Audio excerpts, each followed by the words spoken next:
Something shifted inside the palace quietly at first, like a whisper travelling through marble halls. But by the time the whispers reached the heart of Prince William's household, it was already too late. What had been buried for years, deliberately hidden, was finally unearthed. And the person caught in the middle of this devastating revelation: young Prince Louis.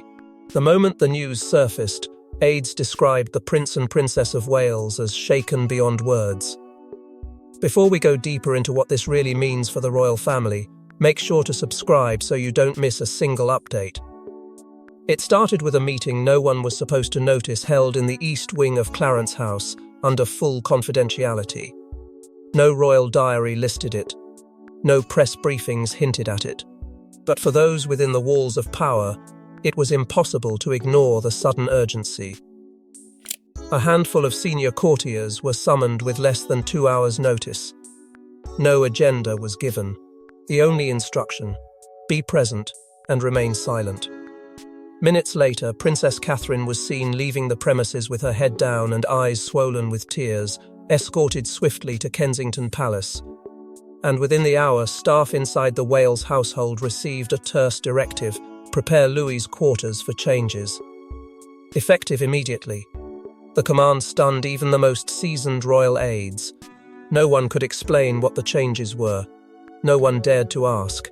But beneath the surface, something trembled, something bigger than protocol, bigger than titles. Whispers began to spread like wildfire. Louis. It had to do with Louis. But what could possibly shake the entire institution with such force? That answer came swiftly, though not publicly. A former private secretary to the late Queen Elizabeth reportedly reached out directly to Prince William. The conversation, cloaked in confidentiality, sent shockwaves through the palace. What followed wasn't just confusion. It was panic. One aide close to the family revealed that the moment William hung up the phone, he stood still for nearly 5 minutes, pale and speechless. Catherine, who had just returned from the emergency meeting, had no words. She simply reached for William's hand. What they'd just been told wasn't a scandal. It was a secret that cut far deeper. It wasn't about protocol breaches or political missteps. It was about the very identity of their child, and something the monarchy had gone to great lengths to bury. That night, the palace corridors remained unusually silent. Staff moved cautiously, speaking only in whispers. But one phrase kept surfacing, muttered by those who dared to discuss what they had overheard. He was never supposed to find out. The weight of that statement was suffocating. What could be so devastating that even knowledge of it was considered dangerous? Why had it been hidden? And more importantly, who had chosen to keep it from Louis, and for how long? The walls of secrecy that once held strong were now beginning to crack. The fragile illusion of control was shattering. Prince Louis, the youngest child of the future king, had unknowingly been living in the shadow of a truth so heavy it threatened to rewrite everything he believed about his place in the royal family. And now, as the first pieces of the puzzle begin to surface, a new question emerges, one far more terrifying than any before. But what was Prince Louis never meant to discover? And why now, after all these years, has the truth surfaced? For a secret to be this protected, it had to be dangerous. The kind that could tear through even the most gilded foundations. But when documents were discovered inside a forgotten chest in one of the Queen's private country estates, a staff member made a quiet call, one that changed everything. The contents, we're told, have forced Prince William to question everything about his youngest son's future. It began as a routine inventory, one of those quiet, behind-the-scenes operations that happen when the world's attention is elsewhere. At the Queen's lesser-known Balmoral cottage, nestled deep within a storage attic untouched for years, a small cedarwood chest was unearthed. No one thought much of it at first. Its brass lock was aged, its edges worn by time. But when the hinges finally creaked open, what lay inside silenced the room. Handwritten letters, personal notations, sealed envelopes. all of it unmistakably marked with Queen Elizabeth's personal insignia. And among them, a letter addressed directly to Prince Charles, written in her familiar, deliberate handwriting dated just a few years before her death. That letter mentioned something chilling, a promise made about the child's upbringing. There was no name, no specifics. But paired with the other documents in the chest, the implication was undeniable. A separate file marked Addendum to Succession Protocol. Private copy was tucked beneath. It wasn't an official royal order, nor was it recognized by any governmental process. Yet its language was firm, unmistakable. It referenced a contingency scenario involving one of William's children, specifying changes to ceremonial status and the inheritance of certain royal entitlements. And then there was the envelope sealed in wax, with 4 haunting words, "For William's eyes only." That envelope reached Prince William within hours, delivered by special courier under complete discretion. What happened after its delivery remains largely unknown, but one palace insider confided that William remained behind closed doors for nearly 5 hours, alone. Catherine reportedly found him seated in total silence, the envelope still unopened beside him. When he finally did read it, his face reportedly drained of colour, and his first words were, "How could she keep this from me?" The implications were staggering. The wording of the documents didn't explicitly remove Louis from royal standing, but it questioned it. It introduced ambiguity where there had been certainty, a crack in the lineage, a ghost in the bloodline. One part of the letter allegedly reads, "We promise the child a life beyond this cage. If the time comes, honour it." And though the Queen's intentions may have been born of love, the timing of this discovery years after her passing, and at a moment of immense tension, only deepened the chaos. Suddenly, the chatter that had begun as whispers was turning into something far louder. Debate erupted behind closed doors. Was this legally binding? Could it be enforced? Would Charles support or suppress it? And what did this mean for Louis, whose world, until now, had been carefully constructed under the assumption that he belonged fully, unquestionably, within the royal fold? The documents raised the one thing the monarchy fears most: uncertainty. And as the palace scrambles to control the fallout, another shadow begins to loom even larger. Because it's not just what Louis may lose, it's what he was unknowingly promised, and why someone in the family is determined to stop him from ever claiming it. Within hours of the news breaking internally, Queen Camila allegedly made her stance clear, and it wasn't subtle. Palace insiders claim she was furious that the discovery was being entertained at all. She had fought hard to protect her own grandchildren's future, and this revelation threatened to throw everything into chaos. Her response? Immediate damage control and a private ultimatum to King Charles. Camilla's fury was not just about a document.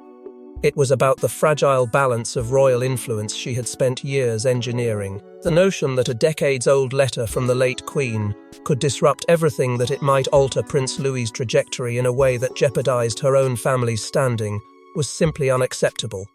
Sources inside Buckingham Palace confirmed that Camilla wasted no time confronting King Charles. Behind closed doors, voices were raised. Witnesses claim she demanded the documents be dismissed as irrelevant relics and warned Charles that honouring the Queen's outdated sentiments will undo everything we've secured. But it wasn't just words. Quiet orders followed. There are whispers that Camilla attempted to have the chest of documents discreetly relocated from Balmoral to a secured room within Clarence House, effectively burying them under tighter control. That move was blocked by a senior aide who had already escalated the material to Prince William's legal team. The tension between the households, already delicate, exploded into full-blown hostility, and when the family assembled for a ceremonial event at Windsor the following day, all semblance of unity shattered. According to one high-level staffer, Catherine approached Camilla in private, her voice shaking. "He's your grandson too," she reportedly said, her face pale with visible distress. Camilla's reply, cold and unyielding, "No. He's a complication, That single word complication reverberated across the palace. It was heard by a junior staff member, passed along in hushed tones, and ultimately landed in the ears of royal advisors, igniting fierce internal debate. Suddenly, the question wasn't just about what the Queen may have intended for Louis, it became a matter of whose vision for the monarchy would prevail, Elizabeth's or Camilla's. And within the palace walls, the divide grew sharper. Some aides insisted that the Queen's personal writings carried moral, if not legal, weight. Others aligned behind Camilla, calling the documents romanticized relics of a fading era. But amidst all the strategic maneuvering and political posturing, one truth remained: Prince Louis had no voice in the very battle now defining his future. What began as a revelation had become a battlefield. Every decision, every word, now felt like a move in a war for narrative control. William was cornered, Catherine was unraveling, and Louis, caught in the middle, was becoming a pawn in a fight he couldn't begin to understand. But as Camilla tightened her grip behind the scenes, believing she was the only one willing to make the hard choices, she overlooked something even more dangerous. But Camilla isn't the only one resisting. Others in the royal family have their own reasons for keeping the truth from Louis. When Princess Anne remains silent, the entire palace feels it. She's never been one for drama, but insiders say her reaction to the Louis revelation was unlike anything they'd seen. Not anger, not denial, just a cold, knowing silence, as though she'd anticipated this day would come. And according to one royal staffer, her silence was more terrifying than 1,000 words. The moment Prince William tried to reach out, Anne declined the meeting. No explanation, no delay, just an immediate refusal. For a family so deeply entrenched in quiet diplomacy and controlled appearances, this was a rupture. Those close to Anne claim she wasn't shocked by the documents found in Balmoral. In fact, she didn't seem surprised at all.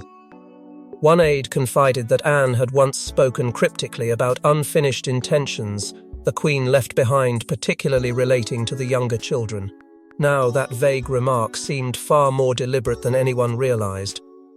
While the rest of the palace scrambled to understand the implications, Anne remained composed, detached, and eerily still. Some believe Anne is playing a larger game. She's always been fiercely loyal to the institution, not necessarily the individuals within it. One senior aide suggested Anne's silence is calculated, designed to protect a larger structure at risk. The structure in question? The unshakable image of a monarchy that knows what it's doing, that never falters, that never contradicts itself. And if acknowledging these documents meant admitting that Queen Elizabeth made a private emotional promise that bypassed Charles, it could open a Pandora's box that Anne has no interest in unlocking. Especially not now, when the crown is already walking a tightrope between public sentiment and internal fracture. There's also a memory resurfacing among palace insiders, a long-forgotten clash in 2009, where Princess Anne allegedly vetoed a title adjustment that would have slightly elevated William's second child in the line of ceremonial duties. At the time, it was seen as an administrative footnote. Now, viewed in the context of the Queen's hidden addendum, it feels strategic, as if Anne had seen the trajectory from the very beginning and subtly steered it off course. Could she have known more than she let on? And if so, why didn't she speak up before this moment of crisis? Catherine, already emotionally depleted from the mounting chaos, reportedly asked Anne for support, hoping, perhaps, that the Queen's daughter would offer clarity, comfort, or at the very least, acknowledgement. Instead, Anne said nothing. No statement, no expression of concern, just quiet withdrawal. For Catherine, this silence was worse than criticism, it was abandonment.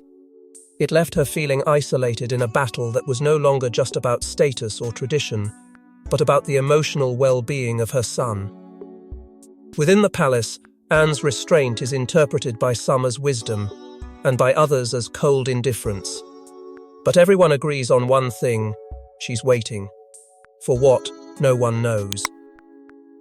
But her posture signals something ominous, perhaps a reckoning yet to come.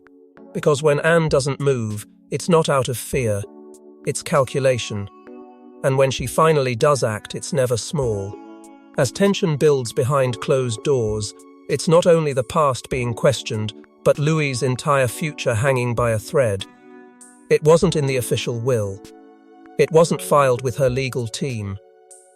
But hidden deep within Queen Elizabeth's personal journal entries was something she never intended for public eyes, a clause written in her own words, detailing what she truly wished for Prince Louis. It's not legally binding, but it carries more weight than any contract ever could. And it changes everything. The discovery didn't come from a formal investigation or a scheduled audit. It came from loyalty. A trusted former lady-in-waiting, one of the last remaining keepers of the Queen's most intimate secrets, had been sorting through Her Majesty's belongings at the Queen's lesser-known Sandringham retreat. Among a stack of leather-bound journals quietly labelled with nothing more than seasons and years, she found an entry that stopped her cold. The page was bookmarked, not with formality, but with something far more personal, a ribbon from a child's birthday card. The date was unmistakable, 2 years before the Queen's passing. The entry was titled, "If They Ever Find This," and it contained words that would shake the very foundation of the House of Windsor. In that entry, the Queen described her personal vision for Prince Louis, not as a spare to be held in reserve for ceremonial duties, nor as an ornament of the crown, but as something radically different. She imagined him living abroad, removed from the suffocating expectations of royal life, representing the monarchy not as a symbol of tradition, but of change. She wrote about his spirit, his independence, his spark. She called him the one who might heal the future if we let him go. But more chilling than her vision was her fear. The Queen expressed grave doubt that King Charles would ever allow it. She wrote, "He won't understand. He's bound to the past, but William might." And in those few lines she made it clear that she had placed her final hope not in the institution but in her grandson. What followed in the journal were pages of heartbreak, hope, and desperation. The Queen reminisced about moments with Louis, moments no one knew had taken place. She described a quiet summer afternoon when Louis, barely 5 years old, had asked her if he could be something else, not just a prince. It had shaken her, not because of what he said, but because she'd asked herself the same question her entire life and never had the freedom to answer it. She wrote that Louis reminded her of her late father, duty-bound, but gentle, observant, and inwardly torn. When the journal was placed in Catherine's hands, something broke inside her. Palace sources say she clutched it for hours, sitting alone in the drawing room, refusing to speak. When she finally emerged, her eyes were bloodshot, and her voice had changed. She wanted to save him, she reportedly whispered to William, who had been pacing the corridor, torn between outrage and disbelief. For William, this wasn't just his grandmother's private reflection, it was a legacy passed in secret. A lifeline for his son that the crown never intended to honour. It gave weight to the whispers, clarity to the confusion, and a moral obligation that no title could erase. The Queen's dying wish, hidden in ink and heartbreak, had been for Louis to live a different life, a freer life. And now, William stood at a precipice, with a single excruciating question in front of him. Would honouring her truth cost him everything he's built? But as the truth begins to find its way into the light, Prince William faces a decision that could either honour his mother's legacy or destroy his own family's stability. He's been composed through scandal after scandal. But this one has pushed Prince William to the edge. Insiders describe him as rattled, sleep-deprived, and utterly torn apart. For the first time, William is being asked to choose the crown or his son. And behind palace walls, he's begun asking questions no heir was ever meant to ask. The pressure of royal life has always weighed heavily on William's shoulders. But this was different. This wasn't a tabloid scandal or a PR misstep. This was his child's identity, his future, his right to live unshackled from the invisible chains of a 1,000-year institution. Within 24 hours of reading the Queen's private journal entry, William summoned his personal legal advisors to a confidential meeting, one not sanctioned by the Crown. The conversation was raw, emotional, and entirely off record. According to a source inside the room, William didn't mince words. "I need to know what I can do if I choose him over all of this," he reportedly said. For someone raised under the unbreakable rule of protocol, it was an unthinkable question. But it was real. And it was now. Behind closed doors, the walls of tradition began to tremble. Tensions with King Charles exploded into a confrontation neither side has denied. One palace staffer overheard fragments of their exchange, accusations of betrayal, manipulation, and blind allegiance to optics over family. William allegedly accused Charles of trying to erase Elizabeth's final wishes to preserve a monarchy that was no longer honest. Charles, ever composed in public, is said to have slammed a glass on the table and called the entire narrative a dangerous fantasy. But William didn't back down. His voice, reportedly shaking with rage, cut through the room. "You want to manipulate the future so badly, you'd risk destroying your grandson." At home, Catherine could feel him unraveling. His protective instincts had taken over, but so had his internal war. She reportedly begged him through tears to not let the burden of duty consume their family. "Please," she whispered one night, according to a staff member, "don't let this destroy them. Don't let this destroy you." But William was already slipping into uncharted emotional terrain. He stopped sleeping. He stopped attending briefings. And though no formal announcement was made, he quietly began considering a temporary step back from public royal duties, just to think, just to breathe. And in one of the most revealing private moments shared by a senior aide, William was overheard saying the words that shook everyone to their core: "No crown is worth my child's peace." That sentence sent shockwaves through his inner circle. Because it wasn't theoretical. It wasn't poetic. It was a declaration, and one that raised the spectre of something unthinkable. A future monarch willing to walk away if the institution demanded the soul of his son as payment. But as William waged this silent war within himself, something else was beginning to unfold. Something quieter, more painful, and closer to home. Because while the grown-ups argued and maneuvered and clung to power, Prince Louis had already started to feel the ripple effects. Not through official statements or classified documents, but through cold absences, hushed conversations, and shifting routines he was too young to understand. But while William struggles behind the scenes, young Louis has begun to sense the shift, and the emotional toll is starting to show. He may be young, but Prince Louis feels the storm around him. Once the cheeky heart of the royal family's public moments, Louis has withdrawn. His teachers noticed it first, then his siblings. He doesn't understand the full truth, but he knows something is wrong, and according to one close family friend, he keeps asking if he did something bad. It began subtly. Louis, once the bright, fearless presence in every family photo, began pulling away from the spotlight. Teachers at his private school reported a marked shift. He was no longer as talkative, no longer laughing as freely. He had grown quieter, more pensive, more emotional. At first it was chalked up to a phase. Children change.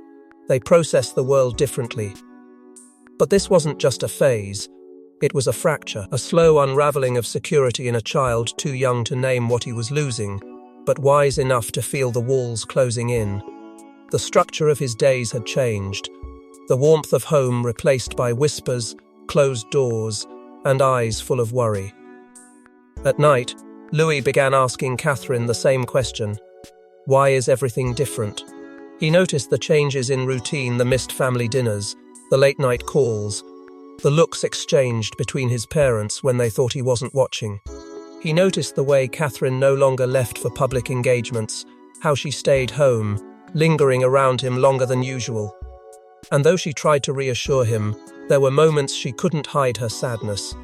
Moments when she'd leave the room just to cry. It was then, one aide revealed, that Louis began asking something far more heartbreaking. Am I still a prince? The question left Catherine shattered. She had spent years protecting her children from the weight of the crown while preparing them to one day carry it. But how could she explain what even the adults didn't fully understand? That a single letter from the Queen's journal, a secret never meant to be uncovered, was now haunting every step of their lives. That their youngest child had become the center of a storm, threatening to rip apart centuries of tradition. And worse, that there were those who viewed him not as a boy, but as a threat. Even within the household, the tension was spreading. One day, a staff member overheard George quietly tell Charlotte, "We're not supposed to talk about it." The innocence of those words masked the pain behind them.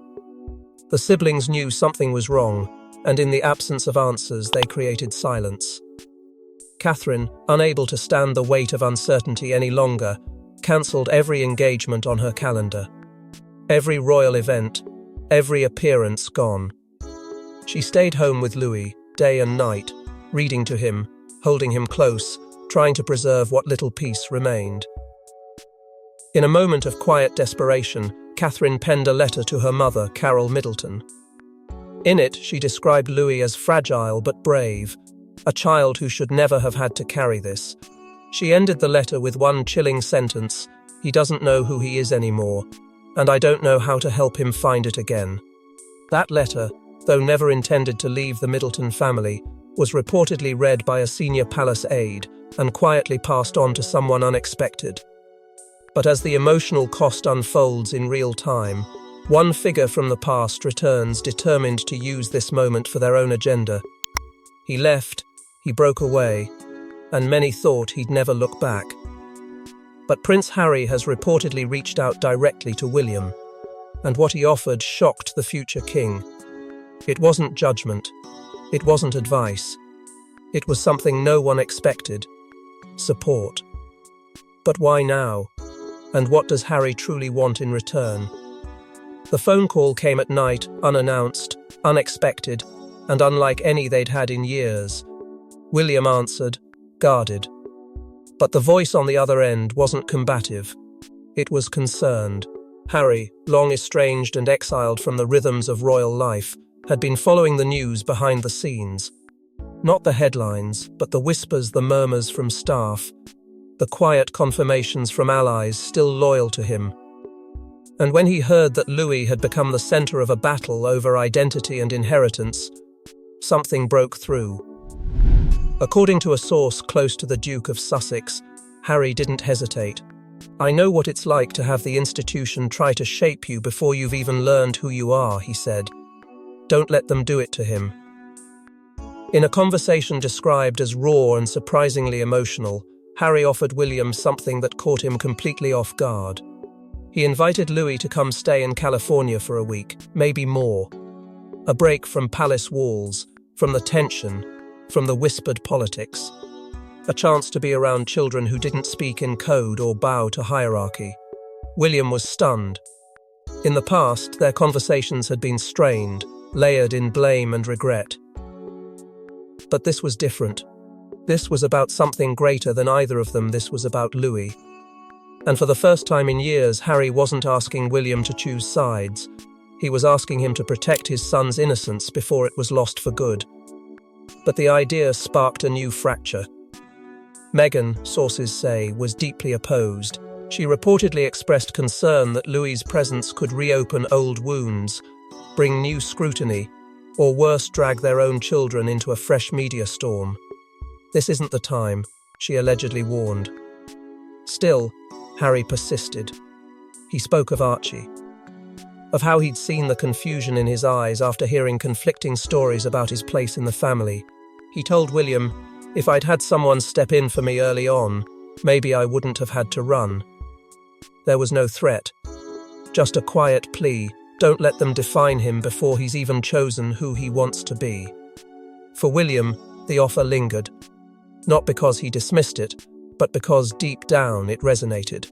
Harry, once branded the runaway prince, was now standing on the outside of the storm, offering shelter. and Louis, unknowingly, was becoming the bridge between two brothers divided by everything but blood. When Charles was informed of the conversation, his response was reportedly cold. He saw it not as compassion, but intrusion. "He left," Charles reportedly said. "He doesn't get to reach back in now." But not everyone agrees. Some believe Harry sees himself in Louis, a child once adored, later misunderstood, and ultimately cast as a disruption. And now, with the storm intensifying and the monarchy's silence growing heavier, the question isn't just whether Harry can help, but whether William is brave enough to accept it. As the storm peaks, one final decision remains, and it's the one that will shape not just Louis's childhood, but the monarchy's future. There was a version of the future where Prince Louis would have grown up free from palace politics, a life shaped by love, not legacy. But that future may now be lost, or, just maybe, reclaimed. In the final twist of this royal saga, William makes a decision that will shake the monarchy's foundation, forever altering his son's destiny. For days, William said nothing to the press, nothing to the palace, and nothing to his own father. But in the quiet behind-the-scenes corridors of Kensington Palace, something was shifting. Catherine had begun working on alternative education plans. Not elite boarding schools, not institutions chosen for titles and tradition, but something quieter, freer, intentionally private. A life of learning tailored for a boy who had been forced to grow up too fast. And William, once the future king who followed every protocol without pause, was beginning to do the unthinkable. He was rewriting the rules for his son. Alone in his study, he drafted a letter, not to Charles, not to the palace, but to the Prime Minister. The contents of the letter remain confidential, but its message was clear. Prince Louis would be stepping back from all royal duties until he reached adulthood. No appearances, no ceremonial expectations, no involvement in matters of state. This wasn't a request for approval. It was a declaration of intent. A father asserting, for the first time in modern royal history, that his child's well-being would come before tradition. Catherine, equally resolute, finalized the plans for Louis's private education within days. It would begin the following term, quietly, without announcement. When word reached King Charles, his reaction was swift but measured. He issued a formal objection, not in anger, but in defiance of precedent. He argued the optics, the duty, the message it would send. But in a rare moment of restraint, he stopped short of blocking it. Perhaps he understood that standing in the way of this would only deepen the cracks already spreading across the monarchy's foundation. Perhaps, deep down, he remembered what it meant to be a boy in a palace that never asked what you wanted, only what you owed. And then, as if the silence had finally lost its power, Princess Anne spoke. She didn't give a speech. She didn't hold court. She simply offered a quiet word to William, relayed through a trusted aide. She would have approved, Anne said. No one questioned who she meant. It was the Queen, and those 4 words, from the most unflinching member of the family, were more powerful than any public endorsement. That weekend, a scene unfolded away from cameras, away from scrutiny. Louis was seen laughing with George and Charlotte in the gardens, chasing the wind, unaware of the war that had just been waged on his behalf. He didn't know about the letters, or the tears, or the legacy that nearly consumed him. All he knew was that, for the first time in weeks, the air felt lighter. His smile was real, his laugh was loud. And for that moment, he was just a child again. The story isn't over, but what happens next may define the monarchy's future far more than any coronation ever could. Thanks for watching. Don't forget to like and subscribe, and we will see you in the next one.